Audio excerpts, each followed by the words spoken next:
as New Zealanders, we love green. So you can't not have areas where there's no parks or anything like that. We love green. And we've been brought up in it. And that whole thing about God's country, it soon disappears when you've got only concrete to look at. Yeah.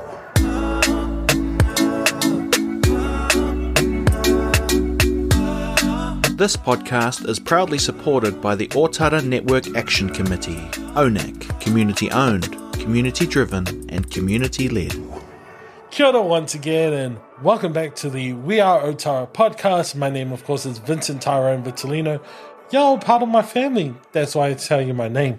Now, we've got an awesome guest today, like always. Her name is Nita Ropata-Riki.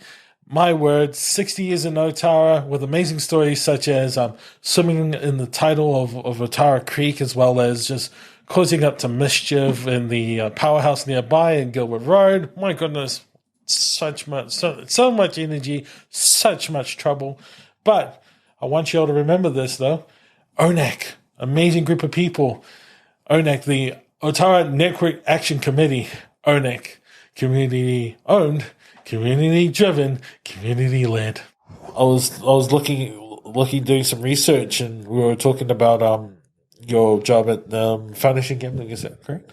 Gambling Foundation.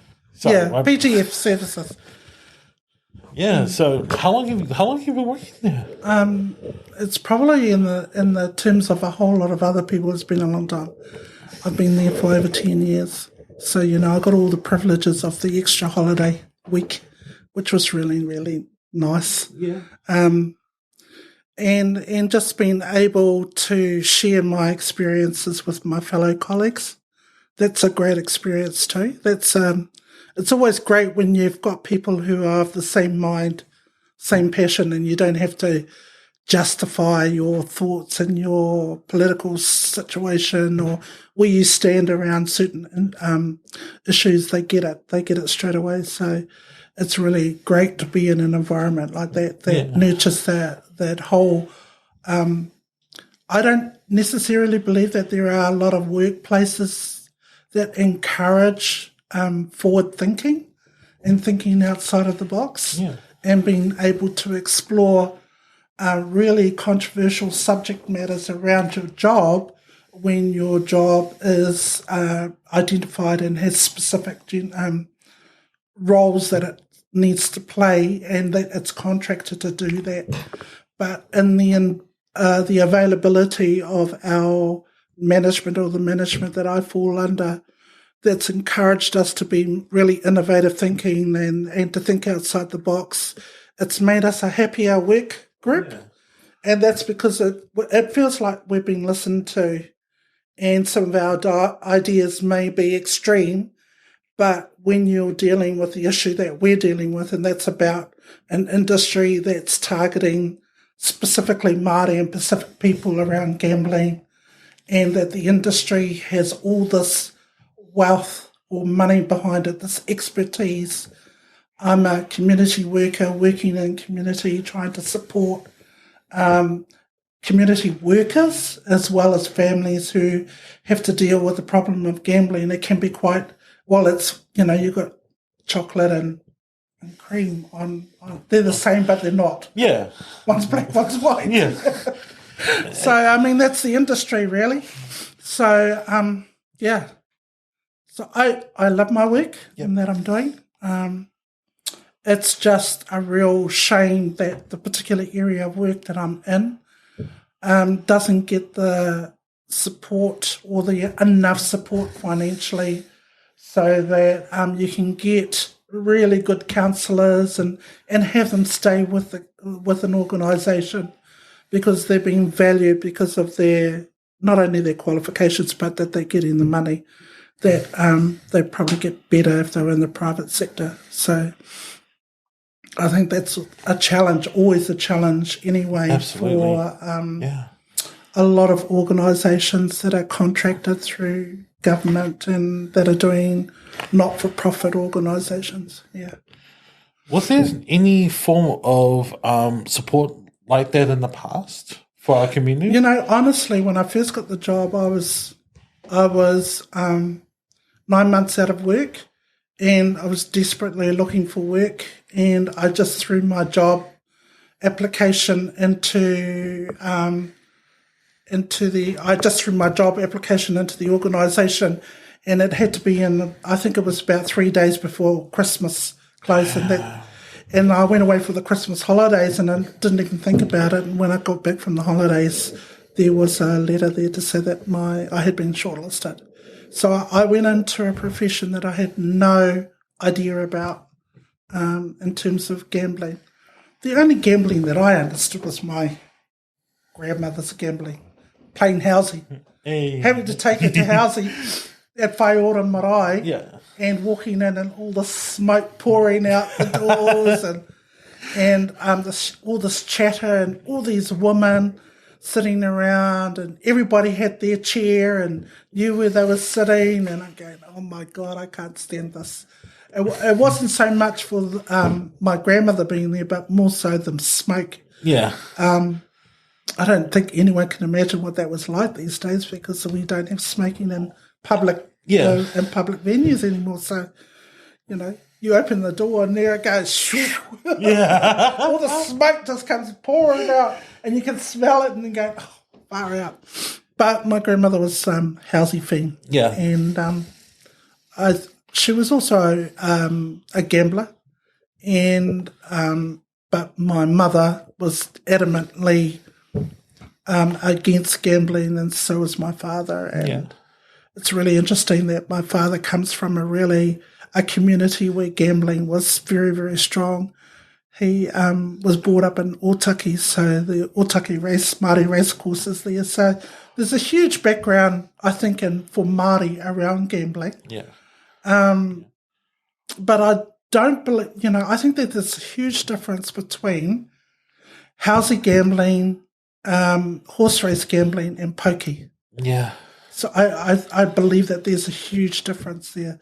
And some of the senses I can understand. I can remember when my parents used to take us to Alexandra Racecourse for the family day, when you did racing. And it was all about the fun. For us, it was about picking up the tickets and seeing how many tickets we could pick up and getting the ice cream and the chips and all that kind of stuff. So the gambling part, or losing through gambling, wasn't so traumatic as that process of more of a fun day out. For the kids, right? For the kids. Yeah. I never ever got the chance to go to the Ōtaki racecourse because I wasn't brought up in Ōtaki. My parents, they were a young couple, and they came up from Ōtaki and lived in Auckland. So I came into Ōtara in the 60s. Wow. Yeah. And I'm still here. What did it look like for Ōtara back in those days? Well, Mum and Dad were a young couple with, they already had 5 kids. Mum was pregnant, and I think they were getting housing. Housing was going up all over the place. Yeah. And I remember my mother saying that they were offered a house in Hills Road, and she turned that house down because she felt that the backyard wasn't big enough for all the family and all the kids that she wanted to have, because her and Dad said that they wanted a big family. Yeah. My mother was from a small family, so she wanted a lot of kids. So when we got the house in Gilbert Road, it backed onto the power station, and it had all this paddock room. So she took that place, and that's where we grew up as kids. So we ran around in that backyard in that paddock for years as kids and played there. Played down at the power station, got into trouble, got run off the property, don't know how many times, because it was in private property. You weren't allowed to play down there. But it was our venture ground. And so when my parents' property was, there was the paddock, had horses in it, but between the horse paddock and the power station was a swamp. So you can imagine what it was like for kids when you're only young and there's a whole lot of you, and your mother's just telling you to get out of the house and go and play. Yeah. That the swamp was the place to play. I know, right? we don't normally have that sort of luxury out in these modern times. It's a lot of us will just go to a park or whatnot. Well, it's definitely different. Yeah. Ōtara then, I can remember a ham hock truck. I don't know if you've ever heard No, of I've it. never heard of the ham hock truck. Please tell us, man. I can remember the ham hock truck coming around because there was no shopping centre. Oh, right. So the ham hock truck had all the meat. And he would deliver on certain days, come around, and you'd order meats and order stuff. your meat, and Yeah. all your meat would be pre-packed, and that's what you would pay for when he came around and delivered that. Very enterprising Chinese guy. Definitely because of all the Māori families in Ōtara, really locks onto that business. Oh, absolutely. And so, that was a regular for my parents with the ham hock truck came on our street, actually. So I lived on Gilbert Road, and when we moved into the house, it was brand new, and I can tell you it was so brand new that when you opened the door, you could smell the pine. Yeah. The wood pine. The floor hadn't even been varnished or anything like that. It was untreated. Still, yeah, it was all good. Yeah, it was still raw. So you could smell it all, and you're walking around on a path, and you're trying to find it because the grass is up to your waist as a kid, and all you saw was all these houses going up all around you, and I don't know how many times my mother used to be. You could hear her, typical Māori woman during those times, calling across the valley to all the kids. This is her standing out our front yard telling us off because we were playing in the vacant houses, climbing through the, on the structures when you knew you weren't allowed to. Yeah. But we just did that. Or we would go around collecting all the wood chips around the housing and take them home so that we could burn them in the fireplace. Oh, yeah. Oh. So that's how, earliest memories. Yeah, man. And Shucks. I think how old? I would have been 6 and went to primary school at Beds Primary. Beds Primary. It wasn't Mainfreight then, it was Good Beds. Mm-hmm. Huge school. By the time I got into the senior part of the school, there must have been over 1,000 kids at the school. Wow. And that's because it was the only primary school in the whole area, the whole region. So everybody from East Tamaki and Flatbush were attending the school there. And everybody kind of knew each other. Yeah, yeah. So it was only Beds Road Primary. Was there any like an intermediate or a college then? I think at the time when I was first at primary, the closest intermediate was Papatoe and Otahu. So there was a lot of families going to Otahu, Papatoe. So I believe that was the close relationship between Ōtara and Otahu and Papatoe. Was not necessarily the primary school, it was more the college and the intermediate. Yeah. By the time I got to intermediate, Hillary was built, and so Hillary might have been up 6 years before I got to Hillary. Yeah. So Ōtara was still developing around your period, and I couldn't imagine how green it would have been when it was developing. Right, those houses are still being built up. Still farmland. I think it was indicative of the families of that time too. Yeah. So my parents grew up in their own country area. So my mother's from Ngāwha, my dad was from Mōtaki. And they were basically farm people working on the farm.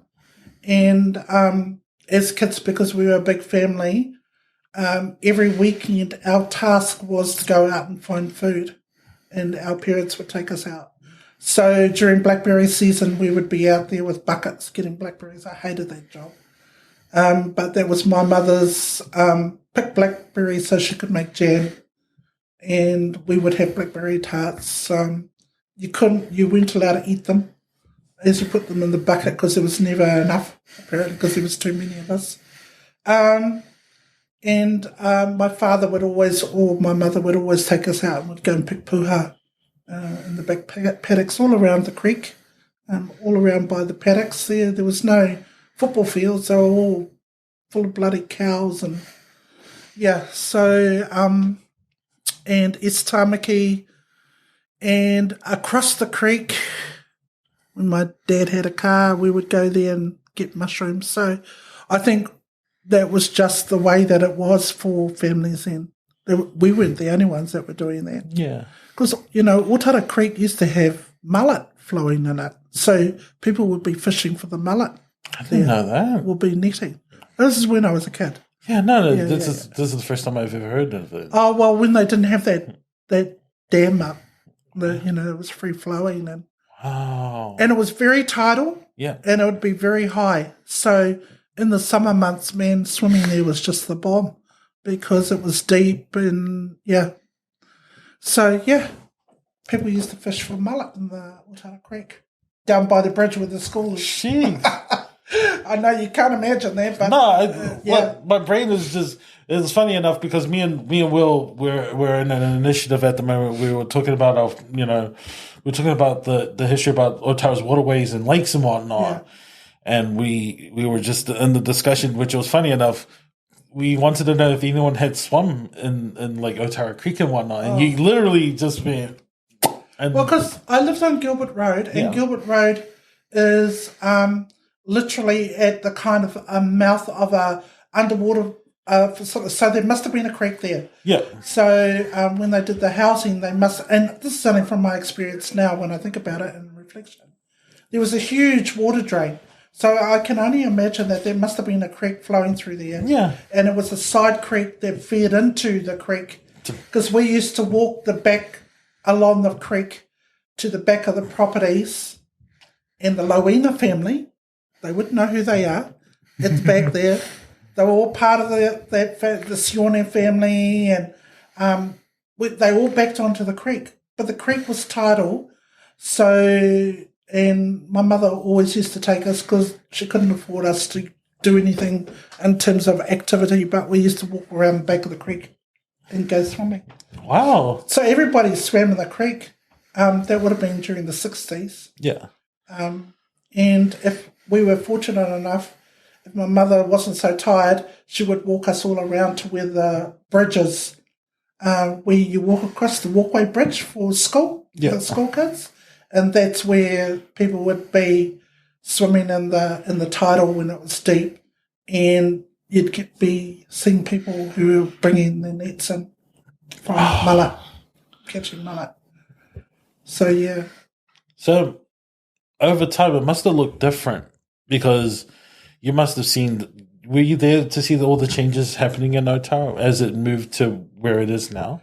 Well, definitely I could see the changes because of the factories up the back of East Tamaki there. And you could smell it. Yeah. The factories emptying the shit into the water, and you could smell the water was rank. And and the colour, sometimes the colour of the water would be different colours. What colour do you? Well, pink, orange. People they know the factories must be dumping stuff, obviously, into the water. What the hell? So that changed it. It was really fast, actually. Really fast if I think about it. 6-year-old, and then by the time I got to college, none of us would go near that water. So, but all during my primary and intermediate age, we used to still swim. By the time I got to college, it was no way we were getting near the water. Yeah, man. I didn't realize that the whole urbanization factory thing that happened in East Tamaki would have a vast impact in terms of how the water is in the Ōtara Creek. Well, we didn't know any better then. We didn't know any better about our environment and the impact of commercial factories and what their practices were. We weren't interested. We were more about survival, putting food on the table for our families. So we weren't talking about whether they're pumping their water from out of the factory when they're doing dyeing or anything like that. Yeah. It's more of a situation that we think about now, and and that it's really important that we do think about those sorts of things. And, I give credits for the little contracts that communities have around self-sustainability and environment and being aware of environment, planting programs, all of those kind of things are so important. And, people will say, like 40 years later, they're thinking about the Ōtara Creek, it's never going to change. Well, it will never change if people don't actually contribute into the conversation. Absolutely. Or even put their hands up and say, come on, kids, let's go down and pick up rubbish, or let's go and plant a tree, or, that kind of stuff. Absolutely. And I wish that I was part of, I'm now part of this generation, and I'm not afraid to say it. I wish I was part of the generation of the past to see how beautiful that creek was. And how alive that it was then. Because just to see it now, it's sorry to say it's gone. Well, really. I live, where I live, my property backs onto the creek. Yeah. And what's amazing there is I can hear the birds. So that's a huge change. Okay. And there's a couple of shags. In my lifetime, there was only one.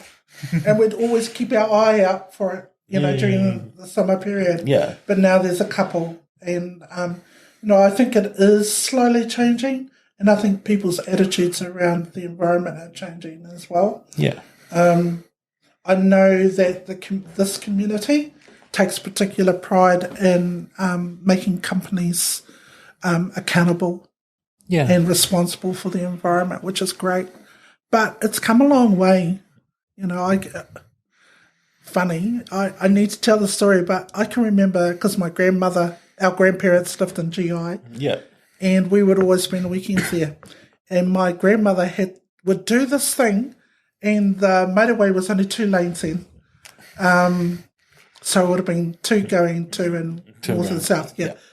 It was only 2 lanes then. And she would roll down her window and throw rubbish out the window. Yeah. But that, it wasn't just her. Yeah. There was a whole lot of other people who were doing that thing. And I remember that, and I would look at her and go, Nan, what you doing? And she said, it's all right, Moko. It's just paper, And I think about that and think, that's the kind of attitude and a mindset. If you don't have it right from the very beginning, well, how do you know that what you're doing is going to have a huge impact to it on the community? And I truly believe that. That we didn't have enough forward-thinking people or people to participate in the conversation. But hey, why would you participate in a conversation when you're not given the power to do that and not encouraged to? Yeah. I can definitely say that my grandparents were never encouraged to be part of a conversation around the decision-making around what it was like to move from Northland into the cities and what that would mean and what impact it would have on their life and then on their children's life and their grandchildren's lives. So we're in a situation now in Ōtara when we're talking about infill housing and the impact it's going to have on Ōtara. But how much of that conversation are our children being part of? And I'm always talking about it, and my children are always moaning to me because it seems like I'm moaning about the situation in terms of like infill housing, infrastructure is failing to do what it should be doing, the fact that we've got to wait around for Wi-Fi, why is that happening, all those kind of different conversations that we should be having. Yeah.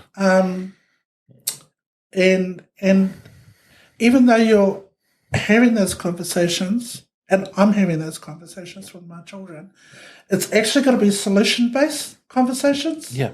Not just the moaning about why don't I have Wi-Fi or how come the rubbish truck only comes around once a week. Yeah.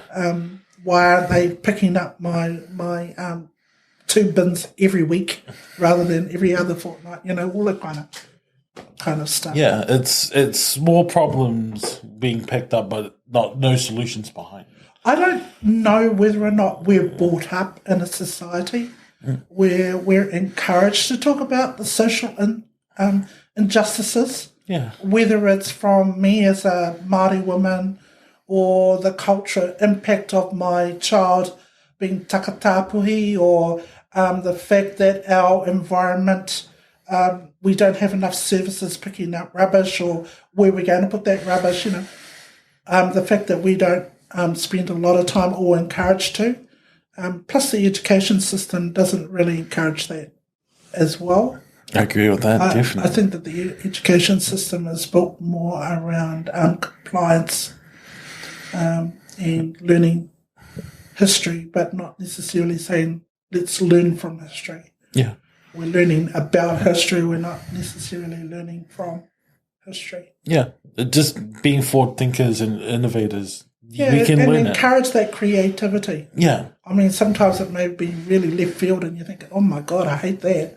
But isn't it better to have that creative kind of vibrant way of thinking, because that's what keeps us as a society moving forward. Absolutely. Instead of saying, I hate looking at this pile of rubbish, let's think creatively, going, what can I do with this pile of rubbish? I can make a reusable material out of that rubbish. Make it well, that's just that way. One example. Yeah. I want my children, my grandchildren, to be validated for the contribution that they make, and that there is a conversation around those things that they are sharing, or maybe not solutions. It could be more problems. But also, I love the idea of people talking about simplicity. Yeah. We don't actually have to buy $200 shoes. We don't actually have to buy all our food and packaging. It's those kind of conversations that I think that we might be heading to. Yep. I'm not necessarily advocating for it, but I believe that there are things that we can simply say enough is enough, and we don't necessarily have to do a lot around one area and a lot around other areas. Like my profession is gambling. Well, I said, enough is enough. How much more do you have to drain the livelihoods of people who find it difficult as it is now, and exploit their whole vulnerability and give them hope through a machine that you push a button and every second you lose hundreds of dollars.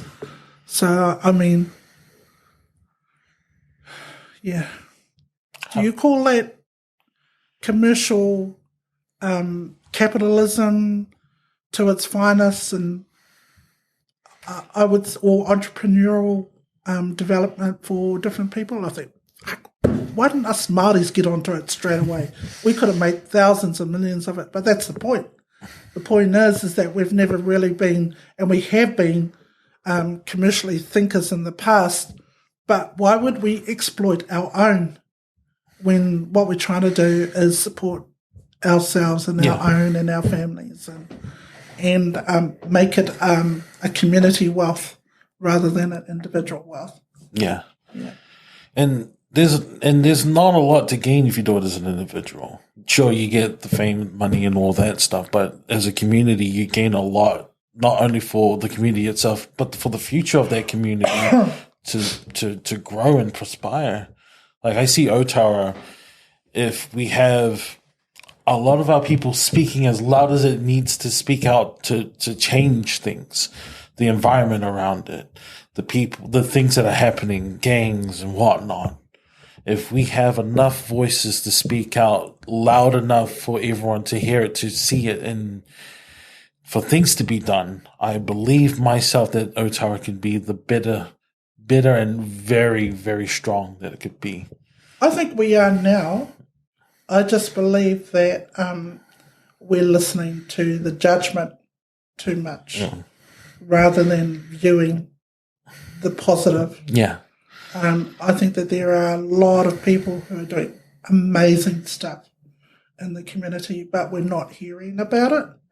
Or we're not looking because we're so busy in our own world trying to figure out how to survive and how to keep our families alive and invigorated and keep them creative and keep them positive. Yeah. So I think that there are some amazing things that are happening out there, so much so that sometimes we get drowned by the noise of so much other things going on that we don't actually see that, oh, so-and-so is doing this and it's really, really great. And,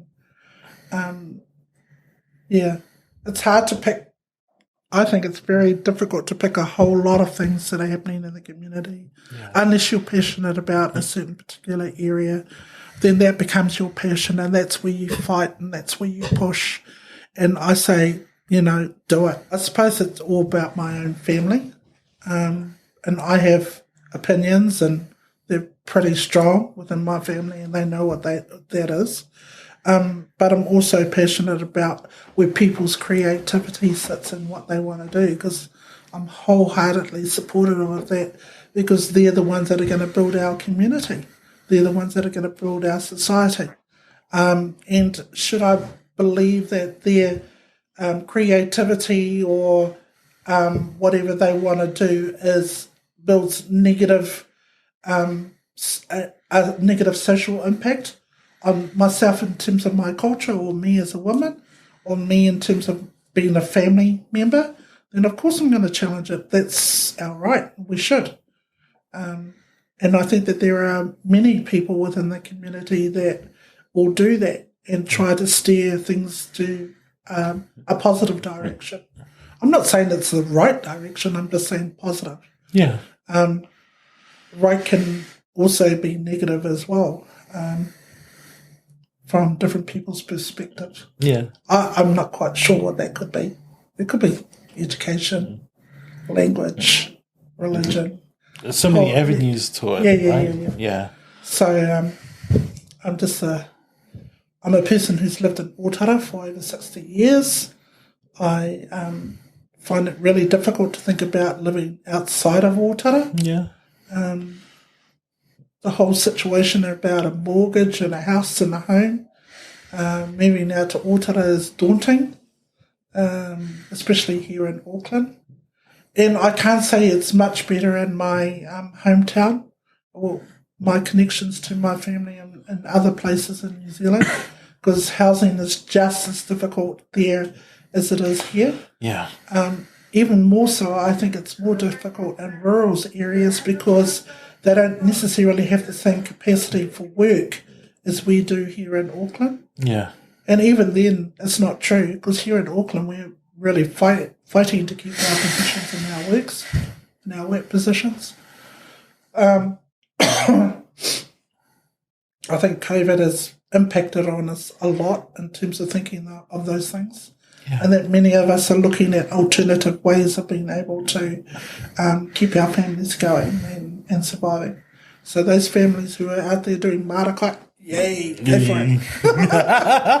it. I wish I could, but my inability to be able to dig a ditch or a hole or turn the soil is not because I don't want to, it's because I find it physically difficult. I've got waiting for a hip operation. Yeah. So you've been here for 60 years. Ōtara's your life, your bloodline. What do you see Ōtara in another 60 years? What do you think that the future looks like for Ōtara? Sad to say, but I believe that Ōtara, I believe that in 60 years' time, that it would be a city within a city. So Ōtara will be like a small region that's within a huge city, as it is now in Auckland. And it will be governed by the bigger city. Yeah. So therefore the problems or the needs of this particular region won't be heard. And I say that from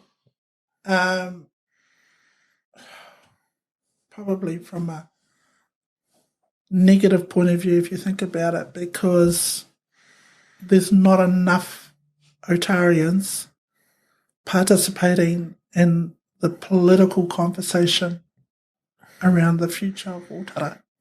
I don't say that in a negative way. I say that in a way that we haven't been encouraged to put our hands up and say, hey, look, the transport situation in Ōtara is terrible, or hey, our water supply is atrocious, or the services that we get in Ōtara is terrible, or why are you pushing people into the community of Ōtara when you haven't thought about what facilities are needed to sustain communities of different cultures.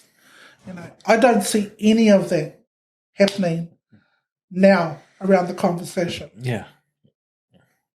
I don't even see people listening, the decision makers listening to those in the community who are saying, Taiho, you shouldn't be doing that. Not yet, anyway. Why are you making decisions about building certain facilities in different areas of the community of Ōtara when you haven't thought about the impact that it's going to have on its neighbours and so forth?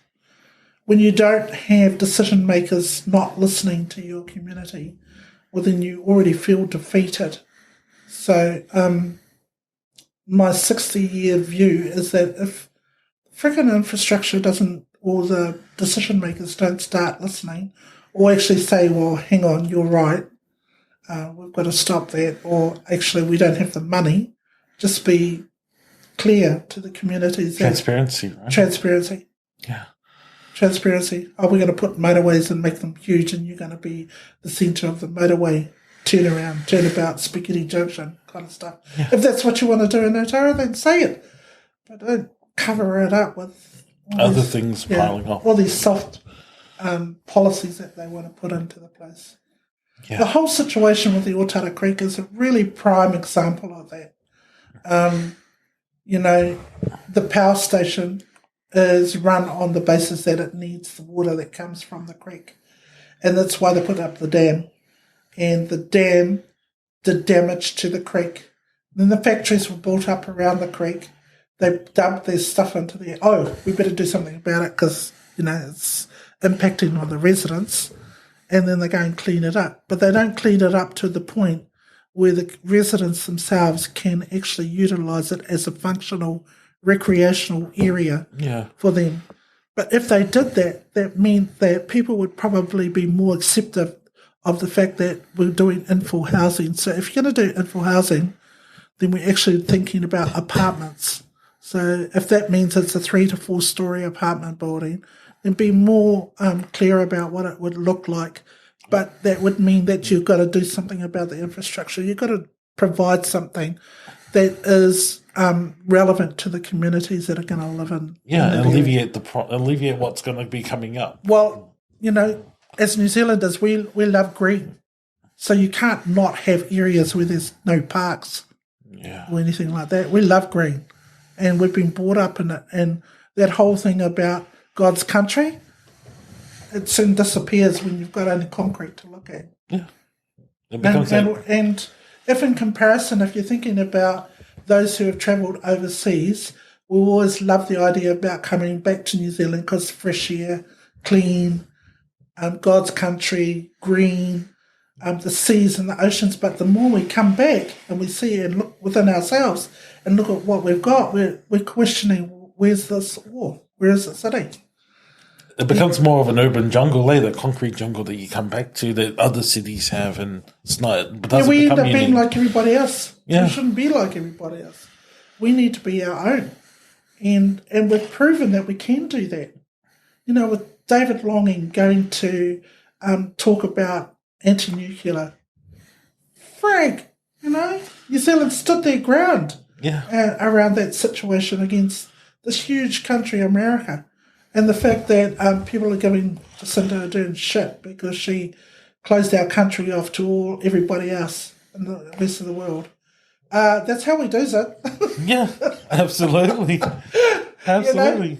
As New Zealanders, that's how we do it. And really reflective, that's how we are as Ōtarians too. We do take a hard line and we're pretty strict around certain things. And this whole situation with what's happening with the boys, and I don't, that's everybody else's take on it. Yeah. We know what it is. and we'll just keep it to ourselves and we'll work with our own. We're not asking anyone outside of Ōtara to deal with it. No. In fact, we're asking you to not do anything. So, with that said, we've gone through this conversation. What is it that you want to leave behind? What is a piece of word or a quote or something that you want to leave behind for Ōtarians to hear? The important message to not only to empower, but just to keep them going from here onwards. If they hear about this podcast, what is it that you want to say out to those who are listening? I don't have a lot of words of wisdom other than the fact that I think it's really important that we support our whānau.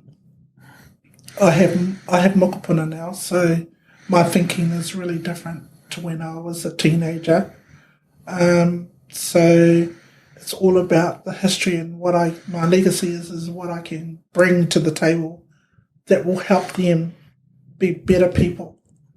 And mostly about them providing support and love and manaki and aroha for their own families and the family that they're in.